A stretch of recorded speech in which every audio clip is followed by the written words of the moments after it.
તો વિદ્યાર્થી મિત્રો એકવાર ફરીથી આપનું સ્વાગત છે આ વિડીયોની અંદર કે જ્યાં જે આપણે સ્ટાન્ડર્ડ 12 સબ્જેક્ટ ઇંગ્લિશ અને એ સબ્જેક્ટ ઇંગ્લિશની અંદર આજે આપણે જે ઇંગ્લિશનું પેપર જે છે એનું સોલ્યુશન કરવાના છે જે આપણે એકમ કસોટી 5માં આવેલું છે. સૌથી પહેલાં આપણે વાત કરીશું સેક્શન એની અને સેક્શન એની વાત કરીએ તો એમાં સૌથી પહેલાં આપણે ખબર છે પ્રમાણે ટ્રુ ઓર ફોલ્સ જે પ્રમાણે સિન્ટેક્સમાં પૂછાય છે એ પ્રમાણે સૌથી પહેલાં યાદ રાખવાનું કે આ જે યુનિટ જે છે એ યુનિટ 6 આપણા સિલેબસમાં હતું જે આપણે બધાને ખબર છે બરાબર ને. કયું યુનિટ છે? Strike against war. હવે એની અંદર સેક્શન એમાંથી જે ટ્રુ ઓર ફોલ્સ પૂછાય છે કયા ચેપ્ટરમાં પૂછાય છે? જે પૂછાય ટ્રુ ઓર ફોલ્સ જે પૂછાય સેક્શન એ યુનિટ નંબર 6માંથી પૂછાય છે. તો સૌથી પહેલું વાત જે ટ્રુ ઓર ફોલ્સની વાત કરીએ કે whether the sentence are true or false. તો પહેલું જે સેન્ટેન્સ જે છે તમે જોઈ શકો છો તો સૌથી પહેલું સેન્ટેન્સ છે કે they are not taught that brave men die for their countries honour. કારણ કે જોઈ શકો કે નોટ આપેલું છે અને જો આપણે ચેપ્ટર ધ્યાનથી જોયો હોય વિડીયો ધ્યાનથી જોયો હોય તો આપણે બધાને ક્લિયર થઈ છે કે નોટ આવતું નથી. એ લોકોને શીખવાડવામાં આવે છે, શીખવામાં નથી આવતું એવું છે નથી. એટલે જે પહેલું જે આન્સર છે શું થશે? ફોલ્સ થશે. કેમ ફોલ્સ થશે? કે એનું કારણ જે છે કે નોટ આપેલું છે એટલા માટે જ કે લોકોને શીખવામાં આવે છે કે જે બહાદુર લોકો જે કન્ટ્રી માટે મરી હેલનની સ્પીચમાં પણ એ વસ્તુનો ઉલ્લેખ કરેલો છે. એટલે નોટ આપેલું એટલા માટે આન્સર શું આવે છે? ફોલ્સ આવે છે. બીજું જે સ્ટેટમેન્ટ છે કે the editors are an overwork and misunderstood class. આપણે પહેલા સ્ટાન્જામાં જોઈ લઈએ ચેપ્ટરની શરૂઆતમાં જ તો આ એઝ ઇટ ઇઝ સેન્ટેન્સ આપેલું છે જે હેલન દ્વારા બોલાવવામાં આવેલું છે. એટલે આન્સર શું થયું છે? ટ્રુ આન્સર થાય છે. એટલે આપણે પહેલાં બે જવાબ આપણને વ્યવસ્થિત રીતે મળી ગયા છે. હવે આપણે વાત કરીશું આગળ કે select the most appropriate language function. આ language function from the bracket બરાબર કે 3 લેંગ્વેજ ફંક્શન આપેલા છે અને એની અંદર મેં તમને ઓલરેડી એની આન્સર કી માટે શોર્ટકટ કી પણ તમને મોકલી છે લેંગ્વેજ ફંક્શનની. જો શોઈંગ ડબલ કમ્પેરિઝન હોય તો મેં તમને કહ્યું છે કે ધ આર્ટિકલ હોય પછી એક્જેક્ટિવ હોય અને એક્જેક્ટિવની અંદર ઈઆર લાગેલું હોય. જો ઈઆર ના લાગેલું હોય તો શું આવે? મોર આવે. અચ્છા, બીજા સ્ટેન્ડર્ડમાં બી પણ ધ આર્ટિકલ લાગે પછી એક્જેક્ટિવ આપેલો હોય અને એને ઈઆર લાગે. જો ઈઆર ના લાગતો હોય તો શું આવશે? મોર લાગશે. એટલે બે સેન્ટેન્સ છે જેમાં એક્જેક્ટિવ ઈઆર. આ ડબલ કમ્પેરિઝનનું સિન્ટેક્સ છે મેં તમને વોટ્સએપ પર પણ મોકલેલું. બીજું છે શોઈંગ કોન્ટ્રાસ્ટ. હવે શોઈંગ કોન્ટ્રાસ્ટ જે છે એમાં તમને બધાને ખબર જ છે એ પ્રમાણે કે શોઈંગ કોન્ટ્રાસ્ટની અંદર આપણને ખબર કે however, as, in spite of, despite of આ બધા શબ્દો જે છે કોન્ટ્રાસ્ટની અંદર આવે છે.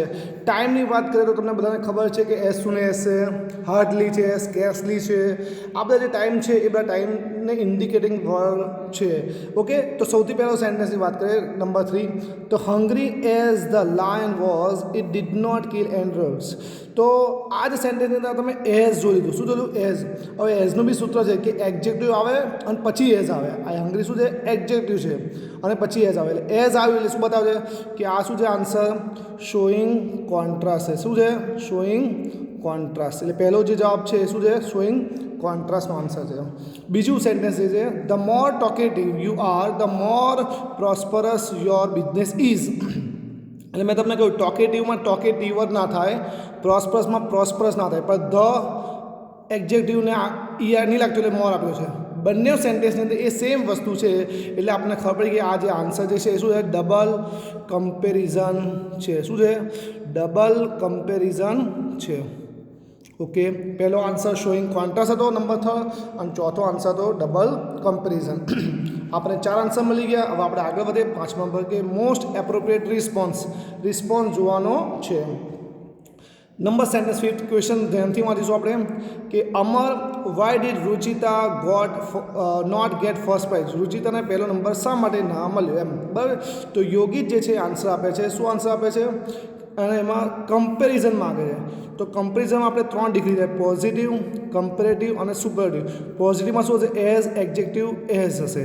કમ્પેરેટિવમાં શું હશે? એક્જેક્ટિવ હશે, એને ઈઆર લાગ્યો હશે અને ધેન આપેલું હશે. THAN નહીં, ધેન આપશે.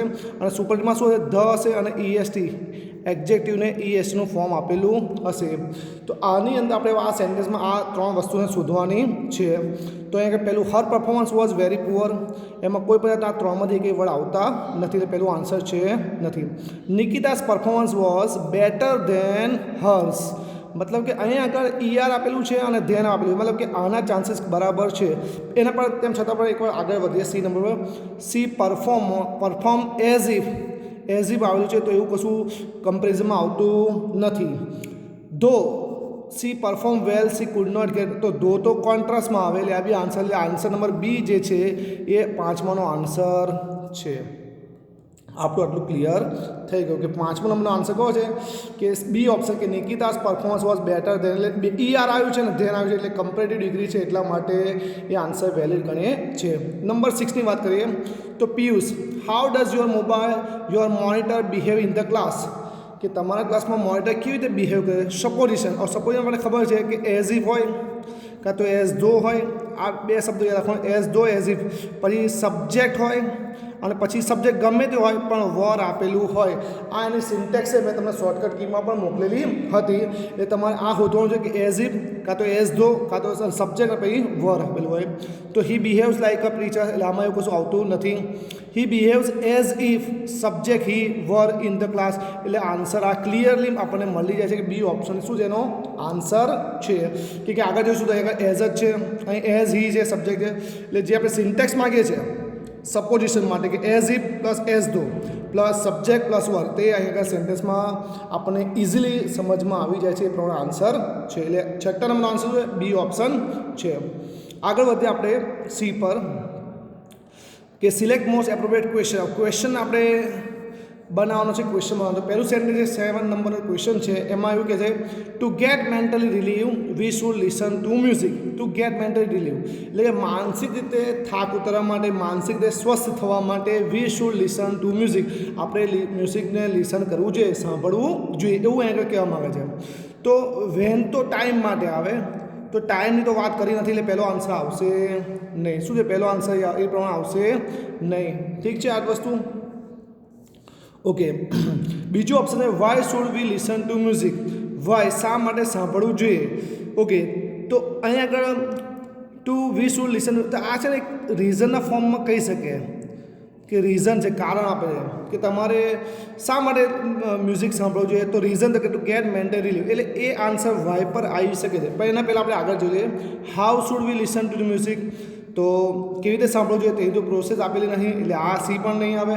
અને what should be listen to get the mental relief, તો આ તો ક્વેશ્ચનની અંદર જ ઓલરેડી અંડરલાઇન છે, એટલે ક્વેશ્ચનની અંદર આવી ગયું છે, તો આ આન્સર હોઈ શકે નહીં. એટલે આન્સર નંબર બી જે છે કે why should we listen to music, તો answer we should listen to music to get mentally relief. Answer number B જે છે એ એનો આન્સર છે. તો આ થયો 7મા નંબરનો આન્સર. વાત કરીએ હવે આપણે આગળ 8મા નંબર પર આવી જઈએ. જો 8મા નંબર પર આવી જઈશું તો એમાં ક્વેશ્ચન જ બતાવે છે કે Helen advise the workers to avoid being foolish. આ જે છે એ આપણે વોટના સંદર્ભમાં લેવાનું છે કે શું એડવાઇસ આપે છે એમ. ઠીક છે, એટલે અહીં હું છે પહેલાં ક્વેશ્ચન, તો હું તો જો હેલન નીચે અંડરલાઈન કર્યો તો હું આવત, પણ હેલન નીચે અંડરલાઈન છે નહીં, એટલે પહેલો આન્સર આવશે નહીં. બીજું વૂમ, તો વૂમ કોના માટે? જો વર્કર્સ નીચે અંડરલાઈન કર્યો હોત તો વૂમ આવત, તો એ પણ આવશે નહીં. ઠીક છે. સી વોટ ડઝ, હવે કે એડવાઇસ સિમ્પલ પ્રેઝન્ટ ટેન્સ છે, એટલે ડઝ આવવાની શક્યતા 100% છે. એટલે what does Helen advice the worker, એટલે આ ચાન્સીસ બરાબર છે, એટલે આ આન્સર થઈ શકે. અને જે ડી જે છે એ ડીની અંદર શું છે? વાય છે, રીઝન છે, તો એવું તો રીઝન આગળ કહેતા નથી, એટલે આપણો આન્સર નંબર સી જે છે એ કન્ફર્મ આન્સર થઈ જાય છે કે what does Helen advice the workers. એમાં ખબર પડે કે સિમ્પલ પ્રેઝન્ટ ટેન્સ છે, એટલે ક્વેશ્ચન બનાવતું કે ડઝ આવ્યો છે. જો આ થયો આપણે સેક્શન એના 8 જવાબ. હવે આપણે વાત કરીએ સેક્શન બી પર આવી જઈએ, અને સેક્શન બીની અંદર આપણે વાત કરીશું કે સેક્શન બીની અંદર જે આપણો યુનિટ નંબર 6 છે એના ચેપ્ટરમાંથી જ આ પેરેગ્રાફ પૂછેલો છે. જો question when can we call free, આપણે ક્યારે ફ્રી થઈ શકીએ એમ. તો જવાબ કેવી રીતે બનશે? We can call free, we can call free when, તો વેન ત્યાં કે જોજો when the man who frame and execute the law represent the interest of the lives of the people and no other interest. આ જવાબ થયો 9મા નંબરનો જવાબ થયો. ખબર પડી ગઈ બધાને? કેવી રીતે લખીશું આપણે કે વી કેન કોલ ફ્રી when આવું લખવું પડશે, બનાવવું પડશે. when the man who frames and execute the law represent the interest of the lives of the people and no other interest. આ નંબર થયો 9 નો. હવે વાત કરીએ નંબર 10 માં કે what does not make a free man out of a wage slave. તો આપણે આખો લાઈન જે છે એ જોઈ લેવાનું કે કોઈ જગ્યાએ બતાવે છે, હા તો આપણે જોઈશું. તો એના નંબર સેકન્ડમાં the ballot does not make a free man out of a wage slave. એટલે આન્સર તો ખાલી the ballot. આન્સર તો ખાલી આગળ the ballot. The ballot does not make a free man out of a wage slave. એટલે આપણે બે answer સીધા સીધા આપણને મળી ગયા. 11 નંબર પર આવી જઈએ કે who are the enemies of the workers. વર્કર્સના એનિમીઝ કોણ છે? તો એક લાઈન જોજો, the workers know they have no enemies. એમને કોઈ એનિમી છે નથી except their master. એમના માસ્ટર છે. એટલે શું આવશે? હવે આ હુની જગ્યાએ આપણે શું લખીશું કે their masters are enemies of the workers. આપણે આ આન્સરને આવી રીતે પણ લખી શકીએ છીએ. જો બીજો ક્વેશ્ચન જોઈએ 12 નંબરનો કે what are not warrant for the safety of their wives and children. આખું વાક્ય જે છે એ પેલા જોઈ લો કે મળે છે કોઈ જગ્યાએ તો હા મળી જાય છે. તો એમાં જો સિટીઝનશીપ પેપર એટલે ધેર એટલે જો ધેર એટલે કોના? આ વર્કર્સના. Citizen paper are no warrant for the safety of their wives and children. એટલે આન્સર નંબર 12 થઈ ગયો આગળ કે સિટીઝનશીપ પેપર આવી ગયું. ક્લિયર? એટલે આપણે લખી દઈએ કે citizenship paper are not warrant, એથી પાછું વાક્ય are not warrant for the safety of their wives and children. તો આપણા આન્સર આપણે 12 નંબરનો આન્સર પર ઇઝીલી આપણને મળી જાય છે. જો આટલું ક્લિયર થઈ ગયું. હવે આપણે વાત કરીએ સપ્લિમેન્ટરી રીડિંગની અંદર કે જે સપ્લિમેન્ટરી રીડિંગના જે ક્વેશ્ચનની અંદર જે કહે છે એની અંદર આવી જઈએ આપણે સેક્શન સીની અંદર 30 નંબર કે what had the author not imaginated. કે કઈ વસ્તુને ઓથર નોટ ઇમેજિનેટેડ. તો પહેલે જોઈએ having accepted well to my daily routine I never imaginated it. એટલે કોણ? Daily routine. ઇટનો મતલબ શું કહેવા માંગે? Image. My daily routine would be altered. એટલે આન્સર લખ્યું આપણે કે the author had not imaginated that શું છે કે my daily routine would be altered. અલ્ટર્ડનો મતલબ શું થાય? ચેન્જ થવું. શું થાય એનો મતલબ? કે ચેન્જ થશે એવું એને આશા નથી એમ. જો એટલે પહેલો આન્સર શું થશે 30 નો કે the author had not imaginated to my daily routine would be altered. My daily routine. હવે ઇટ કોના માટે વપરાય? મેં તમને કહી દઉં કે માય ડેલી રૂટીન માટે. બરાબર? It would be altered. આ આન્સર થયો નંબર 13 નો. 14 નો how did the author enter the game. Author enter હવે અહીંયા ડીડ છે તો ડીડ માટે અહીંયા શું થશે? ઈડીઆઈ છે.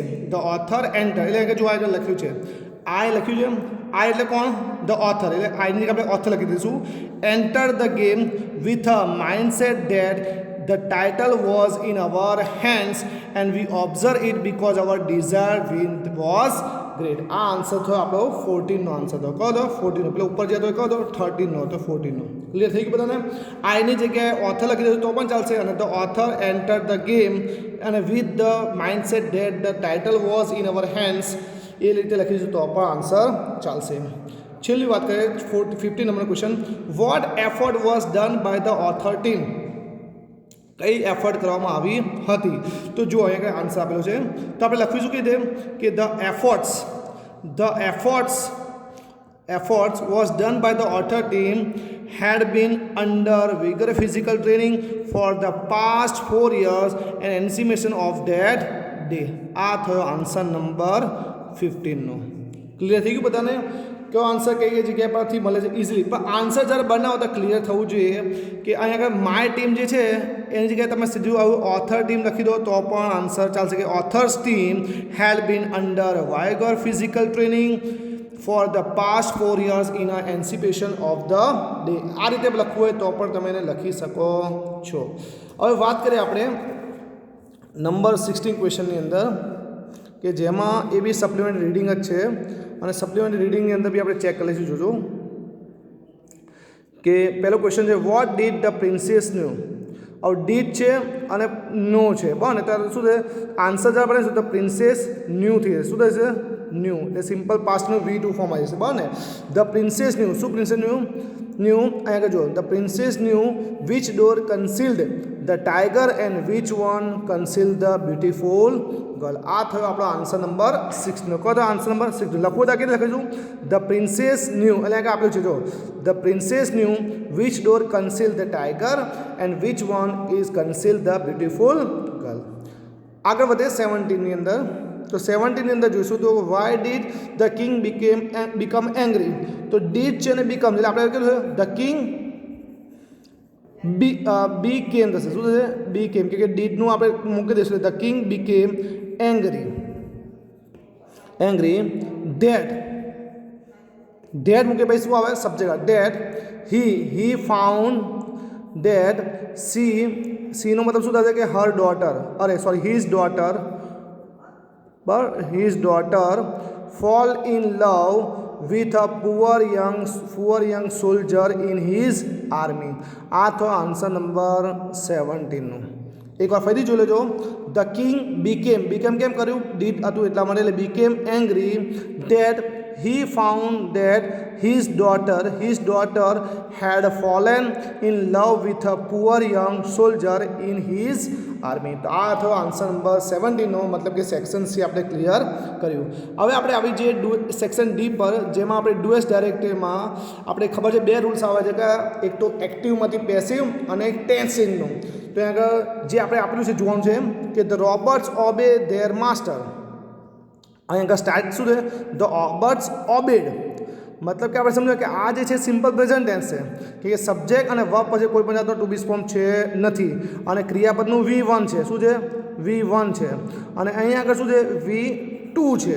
હવે V2 છે એટલે સમજો કે સિમ્પલ પાસ્ટ ટેન્સમાં ફેરવાનું કયું છે? પહેલો આન્સર તો આપેલો જ છે કે ધ રોબર્ટ ઓબે. એટલે આપણે આગળ વાંચ્યું તો આપણે શું કહ્યું કે જ્યાં સિમ્પલ પ્રેઝન્ટ ટેન્સના ક્રિયાપદ હશે એ બધાને આપણે શેમાં V1 માંથી V2 માં ફેરવવા પડશે, જે આપણે વિડીયોમાં જોઈ લીધું છે એ પ્રમાણે. બરાબર છે?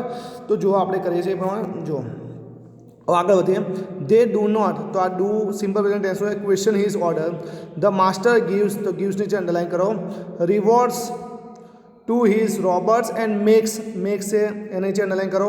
હેપી. હી નેવર ડિસઅપોઇન્ટ્સ નીચે અંડરલાઇન કરો. આ 1 2 3 અને 4 જે છે એને આપણે V1 માંથી V2 માં કરવાના છે. જો ડુ છે તો સિમ્પલ આપણું થઈ જશે કે ડીડ થઈ જશે. શું થશે?